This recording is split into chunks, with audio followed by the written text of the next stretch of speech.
Hello friends, स्वागत है आप सभी का आज के फिर से एक नई वीडियो में। जैसा कि हम सभी जानते हैं कि अभी हम लोग कक्षा 11वीं का गणित का अध्याय 2 जिसका शीर्षक है संबंध एवं फलन, जिसे अंग्रेजी में रिलेशन एंड फंक्शन के नाम से जाना जाता है, उसे अभी हम लोग पढ़ रहे हैं। आगे बढ़ते हुए मैं आपको बताते चलूँ कि अब तक हमने इस अध्याय से जुड़े कुल 10 वीडियो समाप्त कर दिए हैं, जहाँ पर हमने डिटेल में डिलीशन एंड फंक्शन यानी संबंध एवं फलन के बारे में चर्चा यानी कि संबंध एवं फलन के कुछ टॉपिक पे डिटेल में चर्चा कर लिया है। जैसा कि मैंने अभी अभी बताया कि अभी अब तक हम लोग इस अध्याय का कुल 10 वीडियो समाप्त कर दिए हैं। इसलिए हम कह सकते हैं कि आज का यह वीडियो इस अध्याय का 11वां वीडियो है, यानी कि आज हम लोग इस अध्याय का भाग 11 पढ़ने वाले हैं। तो सबसे पहले समय को ध्यान में रखते हुए हम लोग आइए जानने का प्रयास करते हैं कि आज के इस वीडियो यानी भाग 11 में हम लोग क्या पढ़ेंगे। आज के इस वीडियो में भी हम लोग कल की तरह ही रिलेशन यानी कि संबंध के बारे में चर्चा करेंगे।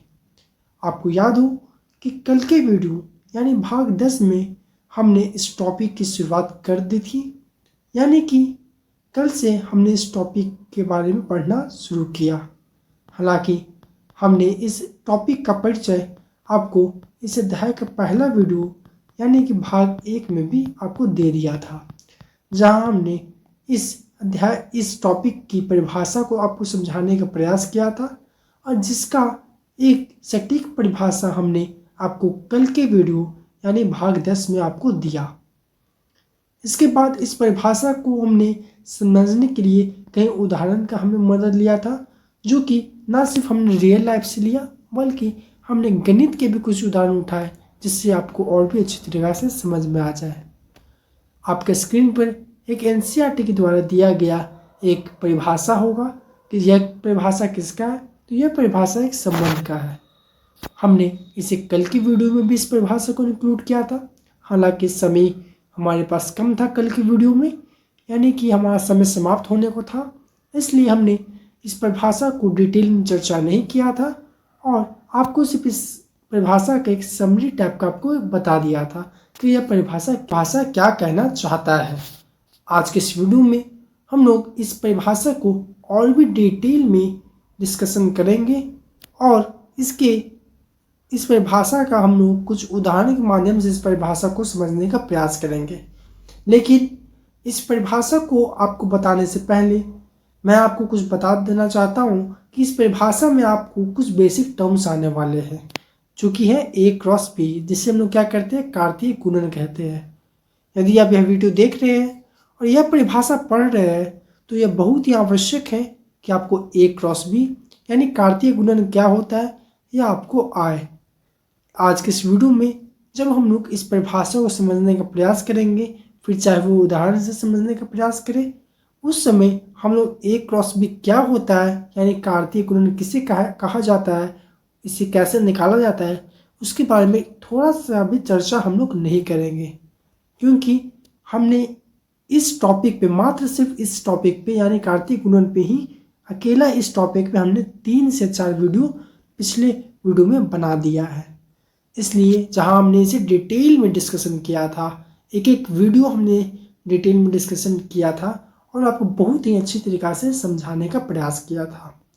इसलिए यदि आप A क्रॉस B यानी कार्तीय गुणन समझना चाहते हो और यदि आप इसे नहीं अब तक समझे हो तो सबसे पहले आप वो पुराना वीडियो देखें, जो कि भाग 1 से 10 के बीच में है शायद।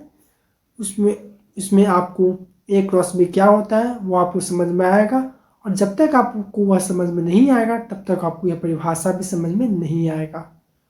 तो मैं यहाँ पे उम्मीद करके यह चल रहा हूँ कि आपको यहाँ पे A क्रॉस B आता है कि इस कार्तीय गुणन किससे कहा जाता है, और आपने पिछला वीडियो यहाँ देख कर ही यहाँ पर आए होंगे। तो समय को ध्यान में रखते हुए चलिए आज के इस वीडियो की शुरुआत करते हैं और इस परिभाषा को हम लोग समझने का प्रयास करते हैं। समझने से पहले चलिए एक बार फिर से हम लोग इस परिभाषा को एक बार में पढ़ते हैं। लेकिन पढ़ने से पहले मैं बता दूं कि ये परिभाषा में जो अंतिम लाइन है इसे आज के इस वीडियो में भी हम लोग नहीं पढ़ेंगे। जैसे जैसे हम अपने वीडियो को, अपने कंटेंट को आगे बढ़ाएंगे, हम लोग इस अंतिम लाइन को डिस्कशन करेंगे। लेकिन आज हम बस यहीं तक पढ़ने वाले हैं। किसी अरिक्त समुच्च A से अरिक्त समुच्च B में संबंध कार्तीय गुणन A क्रॉस B का एक उप समुच्च होता है। यह उप समुच्च A क्रॉस B के क्रमित युग्मों के प्रथम तथा द्वितीय घटकों के मध्य एक संबंध स्थापित से प्राप्त होता है। कहने का तात्पर्य यह है कि गणित में कोई भी संबंध एक समुच्च A से और एक समुच्च B से, यानी कि एक समुच्च A और एक समुच्च B के बीच में डिफाइन होता है, जो कि कार्तीय गुणन यानी A क्रॉस B का एक समुच्च उप समुच्च होता है। यानी कि जो संबंध समुच्च A से समुच्च B में डिफाइन किया जाता है वो क्या होता है, वो कार्तीय गुणन। किसका कार्तीय गुणन, तो A और B का कार्तीय गुणन का एक उप समुच्च यानी कि सबसेट होता है। यह उप समुच्च A क्रॉस B के क्रमित युग्मों यानी क्रमित युग्मों के प्रथम तथा द्वितीय, क्रमित युग्म कुछ इस प्रकार होता है, तो इसका जो प्रथम तथा द्वितीय घटकों के मध्य, प्रथम यानी प्रथम संख्या यहाँ पे जो लिखा है और जो यहाँ पे द्वितीय संख्या जो कॉमा के बाद जो लिखा हुआ है उसके बारे में कह रहा है कि द्वितीय घटकों के मध्य एक संबंध स्थापित करने से प्राप्त होता है। हम चलिए इसे हम लोग एक उदाहरण से समझने का प्रयास करते हैं। मान लीजिए आपके पास एक समुच्च A दिया गया है और दूसरा समुच्च Z दिया गया है। दोनों पहले समुच्च में कुल घटक 2 है। कौन कौन है, तो पहला घटक लाल और दूसरा घटक नीला। ठीक उसी प्रकार समुच्च दूसरा में यानी समुच्च Z में आपको 3 घटक दिए गए हैं, समुच्च P, B और G। अब यदि मैं बोलूं कि आपको A और Z के बीच कार्तीय गुणन का हल निकालना है तो आप इसे कैसे निकालोगे, इसका उत्तर आप वीडियो पॉज कीजिए और अपने नोटबुक पे लिखें। तो उम्मीद करता हूं कि आपने ऐसा किया होगा। अब यदि हम A क्रॉस Z यानी समुच्च A और Z के कार्तीय गुणन की चर्चा करें कि A और Z के बीच कार्तीय गुणन क्या होगा, तो वह कुछ इस प्रकार होगा जो कि अभी आपको स्क्रीन पर दिख रहा है। हमने इसे डिटेल में कि ये कैसे निकाला जाता है ये पिछले वीडियो में समझ लिया है, इसलिए आज के इस वीडियो में हम लोग सिर्फ आपको डायरेक्ट इसका आंसर लिखकर बता रहे हैं कि यहाँ पर क्या होगा। कुल कार्तीय गुणन में यानी A और Z के कार्तीय गुणन में हमारे पास कुल 6 घटक प्राप्त होंगे, 1 2 3 4 5 6। अब यहाँ पर क्या हुआ, हमारे पास 2 समुच्च दिया गया था और जब हम इन दोनों समुच्चों का कार्तीय गुणन निकाले तो हमारे पास कुछ इस प्रकार से कार्तीय गुणन निकल के आया। और अभी जो हम लोगों ने परिभाषा को देखा उसमें क्या कह रहा था कि जो संबंध होता है समुच्च A से और समुच्च B के बीच में वो कुछ और नहीं बल्कि इसी कार्तीय गुणन यानी समुच्च A और B के कार्तीय गुणन का एक उप समुच्च होता है। यानी कि यदि हम यहाँ पर A और Z के बीच एक संबंध को डिफाइन करना चाहे तो वो क्या होगा, वो A क्रॉस Z यानी A और Z के जो कार्तीय गुणन होगा जो कि आपको यहाँ पे स्क्रीन में दिख रहा है, इसी कार्तीय गुणन का एक उप समुच्च हमारा A और Z के बीच में संबंध होगा।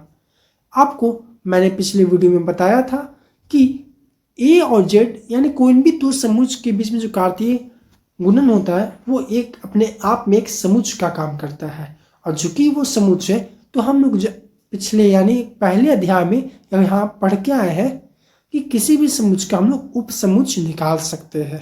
तो यही कह रहा है कि संबंध ये A और B यानी 2 समुच्च के बीच में संबंध वही होता है, क्या होता है, तो क्रमित युग्मों कार्तीय गुणन का जो उप समुच्च होता है उसी को हम लोग क्या कहते हैं, संबंध कहते हैं। किसके बीच का संबंध कहते हैं, तो किसी भी 2 समुच्च के बीच का संबंध हम लोग इस कहते हैं।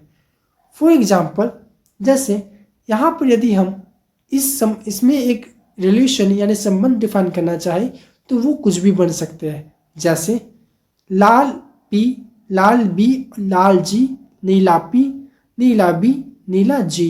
यहाँ पे 6 घटक आपको दिए गए हैं। ये कार्तीय गुणन में जो एक समुच्चय बना कार्तीय गुणन का हल करने के बाद, उसमें 6 घटक है, पहला, दूसरा, तीसरा, चौथा, पांचवा, छठा। अब यदि हम इस समुच्चय में एक उप समुच्चय समुच्चय का लिखे तो वो कुछ भी हो सकता है। मान लीजिए हमने एक उप समुच्चय कुछ ऐसा लिखा जिसमें ये पहला एलिमेंट यानी ये पहला घटक और ये दूसरा घटक ही सिर्फ है, यानी कि सिर्फ हमने एक ये उप समुच्चय बनाया। तो ये जो उप समुच्चय बना जिसमें सिर्फ 2 घटक है, पहला लाल पी और दूसरा लाल बी, तो ये जो उप समुच्चय बना वो एक अपने आप में क्या है, तो वो एक अपने आप में समुच्चय ए और समुच्चय जेड के बीच में एक रिलेशन यानी कि संबंध है। और हमने इसको पिछले वीडियो में देखा था कि किसी भी संबंध को हम लोग डायग्रामेटिक कैसे रिप्रेजेंट कर सकते हैं। फॉर एग्जाम्पल यदि हम अभी अभी जो हमने पिछले स्लाइड में पढ़ा कि मान लीजिए हम जो हमारे पास कार्तीय गुणन आया था कि यहाँ से हम एक उप समुच्चय लिखते हैं जो कि क्या होगा, सिर्फ यहाँ तक होगा, जो कि मैंने भी हाईलाइट किया है पेन से। तो ये एक उप समुच्चय आया इस पूरे कार्तीय गुणन का। तो ये जो उप समुच्चय होगा वही अपने आप में क्या होगा, ए और जेड के बीच में एक संबंध होगा। अब हमने पिछले वीडियो में जाना था कि एक संबंध को हम लोग डायग्रामेटिक यानी डायग्राम के जरिए भी इसको रिप्रेजेंट यानी दर्शा सकते हैं। तो यदि हम इस संबंध को जहाँ 2 सिर्फ घटक है, यदि इसको हम डायग्राम के रूप में दर्शाना चाहें तो उसको हम कैसे दर्शाएंगे। यहाँ पे क्या कह रहा है, लाल पी और लाल बी। यहाँ पे 2 घटक है, लाल पी और लाल बी। तो लाल का संबंध हम लोग पी से जोड़ रहे हैं और लाल का संबंध हम लोग बी से जोड़ रहे हैं। तो ये जो एक बना वो क्या एक बना, एक संबंध बना। ठीक उसी प्रकार यदि हम एनसीईआरटी के दूसरे उदाहरण की तरफ चले तो यहाँ पे एक उदाहरण कह रहा है कि 2 समुच्चय पी जिसके घटक ए बी सी है तथा क्यू जिसके घटक अली, भानु, बिनोय, चंद्रा और दिव्या है पर विचार कीजिए। पी तथा क्यू के कार्तीय गुणन में 15 क्रमित युग्म हैं जिन्हें हम इस प्रकार सूचीबद्ध किया जा सकता है।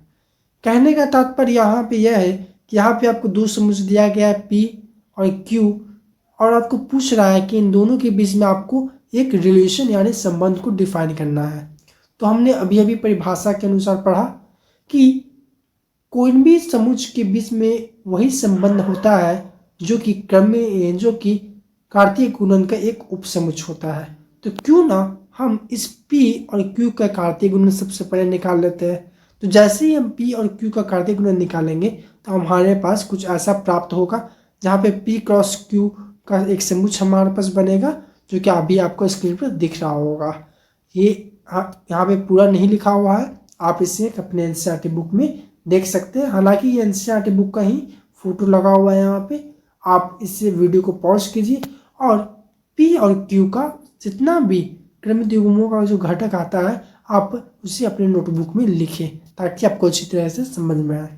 अब हमारे पास P क्रॉस Q यानी P और Q का कार्तीय गुणन आ गया। अब यदि हम इन दोनों के बीच में एक रिलेशन डिफाइन करें जहाँ पर x नाम होगा और y एक प्रथम अक्षर होगा तो वो क्या होगा, इसी क्रमित युग्मों में से हम लोग निकालेंगे। तो वो जब हम लोग निकालेंगे तो वो हमारे पास क्या प्राप्त होगा, A Ali, B Bhanu, B बिनोई और C चंद्रा।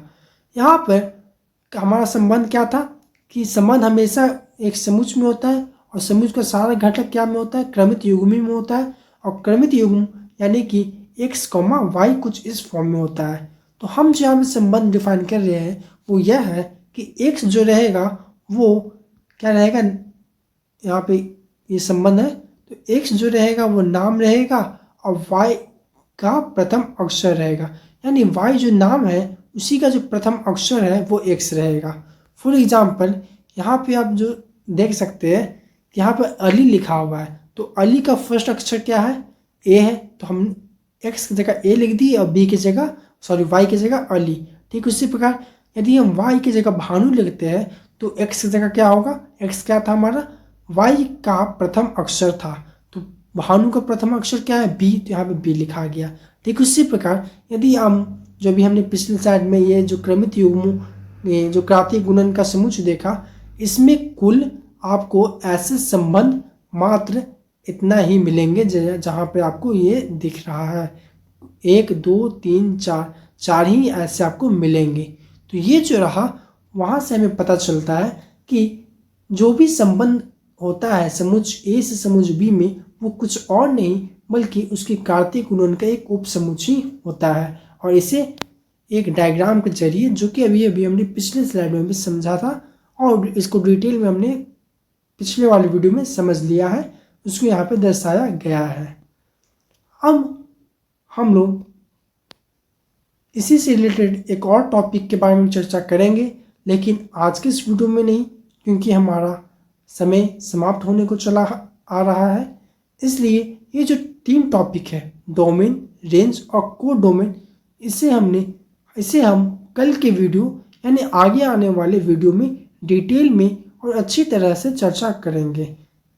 और ना सिर्फ हम लोग इसे चर्चा करेंगे बल्कि इसे हम रियल लाइफ एग्जाम्पल से भी समझने का प्रयास करेंगे। चूँकि आज हमारा समय होने को है, इसलिए आज के लिए इतना ही, और उम्मीद करता हूँ कि आज हमने जो भी पढ़ा और जो हमने संबंध की परिभाषा को समझने का प्रयास किया, उदाहरण से समझने का प्रयास किया, वो आप सभी को अच्छी तरीके से समझ में आ गया होगा। तो आज के लिए इतना ही, धन्यवाद।